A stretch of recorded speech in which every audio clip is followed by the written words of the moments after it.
What's going on, everybody? KingofDragons 5000 here, coming at you with another figure review.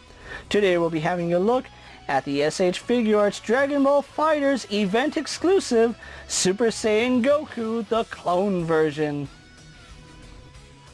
And so here we have the event exclusive Clone Goku pose and out of the packaging. Before we take a look at the figure, let's actually run through his accessories really fast. Clone Goku does come with 4 different facial expressions. We do get the stern expression that he has on him right now. We do get a smirking expression. We get an expression where he's gritting his teeth. Then we get the traditional Dragon Ball Z yelling face. He also does come with a pair of fists, a pair of style pose hands, a pair of clenching hands, a pair of splayed out hands, and then we get a right hand for using instant transmission. Other than that, Clone Goku doesn't come with anything else. I would have liked to see an energy effect for Clone Goku, but he is an event exclusive and they normally don't add accessories like that to event exclusive figures. So with that out of the way, guys, let's actually take a closer look at Clone Goku. And so here we have a closer look at the evil Clone Goku, and I have to say, really am liking this figure, even though he is basically just a repaint of a Goku figure we've already gotten. I still like the way he came out. I kind of like this Goku a little more than I like Super Saiyan Goku, which I do have. I'm on the fence about reviewing it because yeah, but anyway, having a look at Clone Goku here, he looks really nice. I do like this figure. Now, unlike most Goku figures, you can see his skin tone is much duller than you would expect, and that's how it was in the video game Dragon Ball FighterZ. If you haven't played it, definitely check it out. But yeah, his skin tone is duller and a little more gray than Goku, which is accurate to the game. Now, I know my camera isn't showing it, but his hair is actually a really nice dull gold. I want to say it's a pearlized yellow, but it kind of looks gold, and you can see it more at the ends or when I block some of the light. But yeah, it's this really nice pearlized dull yellow, which looks almost golden, which I'm actually amazed by it. It blows me away and it looks really nice. It's just a Super Saiyan God, Super Saiyan hair sculpt, just in this gold motif. It's supposed to be Super Saiyan. In the game they don't read Super Saiyan God, at least not to that part of the story, but yeah, really do like the way his hair came out, and just those red eyes amongst the grayish skin tone does do a lot for this figure. It looks really nice. So having a look at his Ghee, now on mine you can see that mine had scuff marks. These actually came out of the packaging, so mine had scuff marks before I was even messing around with it.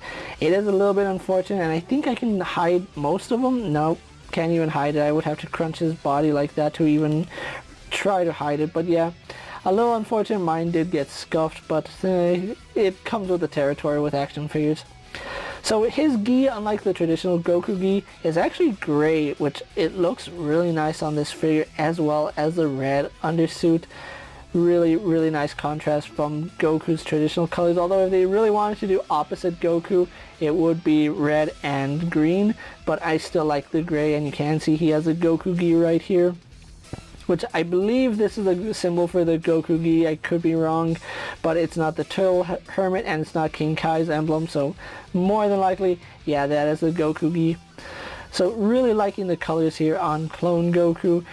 The red does stand out really nicely. Even amongst his pale skin, it does a really nice job of sticking out.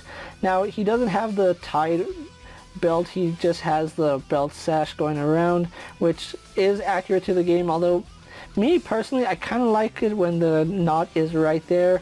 I don't know why, it's just really nice. But something to point out is that the belt is a different shade of red than his wristbands and the shirt. The shirt seems to be the darkest shade of red.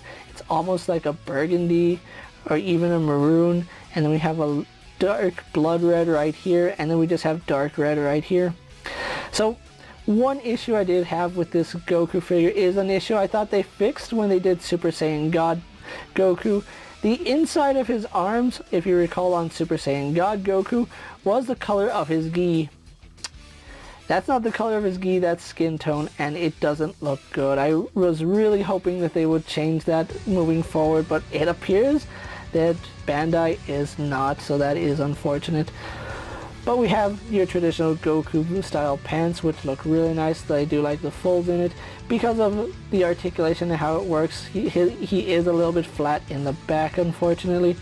But another thing to see is these really nice red and gray boots, and they do have this very dark brown knot going around it, so it looks very nice. And of course he does have treads underneath his boots, which you would expect from Goku. So overall, your run-of-the-mill Goku figure, just with an evil tone to it, and it actually looks really nice. I ended up liking this figure a lot more than I thought I was, and I just got this figure because I like the game, but it's a really nice Goku figure, and a really nice looking Goku figure at that. Much better than the Super Saiyan Goku that they just released. So with that out of the way, guys, let's actually get evil clone Goku compared to other figures you may have in your collection.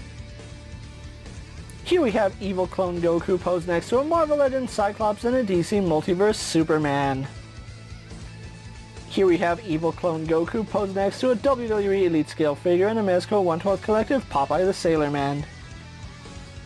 Here we have evil clone Goku posed next to a Lightning Collection White Ranger and a Star Wars Black Series Mandalorian. And finally, here we do have evil clone Goku posed next to a Super Saiyan God, Super Saiyan Goku, and a Super Saiyan God, Super Saiyan Vegeta.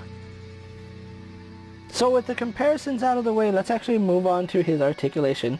Evil clone Goku does have a ball hinge here at the head, which he can look up, he can look down, can tilt his head side to side a little bit, and actually that's never happened to me. I've never popped the face off without popping the hair off, so that's actually a first for me. I don't think I put the face all the way in. That or the standard face that he came out with the packaging isn't as tight as all the other ones, so that's probably what happened, or I didn't clamp the hair down tight enough. But yeah, he can look up and down, tilt side to side, rotate left and right. He does have another ball joint here at the neck, although it doesn't really go back too far, doesn't go up, does lean to the side a little bit, so you do get a little bit of play right there. We do have a butterfly joint which does come out, so you can bring his arm forward. Just don't look at it from the back because, yeah, really bad right there. But it does go back to its position. Then it's a ball socket going into that butterfly joint, so you can pivot his arm down, you can pivot his arm up, pivot it forward and back slightly. Arm only goes out to the side about that far. We do have a full 360 at the shoulder.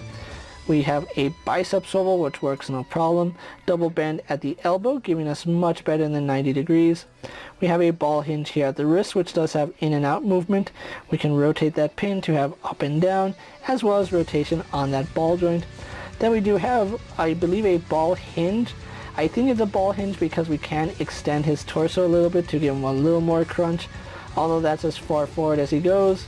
Going back, that's about as far. Side to side, no problem. He actually has some really nice side tilt as well as rotation. We can move that back down, and then he does rotate here at the waist. A little stiff on mine. He does kick forward to about right there, which is respectable. It goes a little bit past 90. Going back, very nice. Out to the side, a little bit stiff, but it does work. So Goku can deliver those really nice high kicks if you really want him to. We have a thigh swivel, working fine. Double bend at the knee, as you can see, goes back really far. No articulation here at the boot cut, but we do have a swivel here at the ankle. And I believe it is a ball joint, so it does pivot forward, pivot back. You can lean it side to side. Up and down movement a little bit, as well as rotation. I think I did say that. And then we do have a toe hinge for evil clone Goku. So overall, not a bad figure by any stretch of the imagination. It's just your run-of-the-mill Goku figure, just in another color scheme. So it's just a palette swap of Goku, which is pretty much what the evil clones are in Dragon Ball FighterZ. So with that out of the way, guys, let's actually get evil clone Goku posed for my final thoughts, and then we'll wrap up this review. And so here we have the SH Figuarts Dragon Ball FighterZ event exclusive clone Goku pose for my final thoughts. And overall, the evil clone Goku here is a very well done figure, which is very surprising because Bandai has been letting their quality on figures slip just a little bit. I'm not really a fan of how they did the Super Saiyan Goku that was just released, but I am liking Evil Clone Goku here, and they did release about the same time, so I am honestly surprised that I like this figure more than a mainline figure. Evil Clone Goku here is still a very solid figure. Now, one thing to consider about this figure is that he is just your run-of-the-mill Goku figure with a palette swap. There's nothing spectacular about this figure in terms of engineering, accessories, or sculpt. It's just basically a Super Saiyan God, Super Saiyan Goku, done in black and red, which is very different than what we've seen from Goku. So if you're not a fan of repaints, this isn't going to be a figure for you, and I'm really glad that they did not include this in the main SH Figuarts line, because I know a lot of people don't like getting Goku remolds, and this was a really nice way of getting us a special colored version of Goku without making it a mainline figure. Now, this Goku was available on the Bandai Namco site, which is completely different from getting him from Premium Bandai. It was really honestly a surprise seeing him up on the Bandai site. When you did pre-order him, he was about $53, which came out to about $58 after shipping and taxes, which I think that's a fair price for Goku here, considering there's really nothing too spectacular about him. I just love the paint scheme on this figure. The grays and the reds look really nice, and that hair, that pearlized yellow looks so nice. It's almost golden. This really pale gold look to it is fantastic, and if you're a fan of the Dragon Ball FighterZ and like using this Goku skin, I can see you getting this figure, but otherwise, I really don't see this as a must-have figure unless you're a completist or you just like this particular look of Goku. If you're a fan of Goku and want all the versions of Goku, yeah, you're going to end up getting this figure, but for your standard and non-diehard collectors, this is going to be a pass, to be quite honest. There's really nothing special here, it's just a repaint of Goku. With that being said, guys, I'm KingofDragons 5000.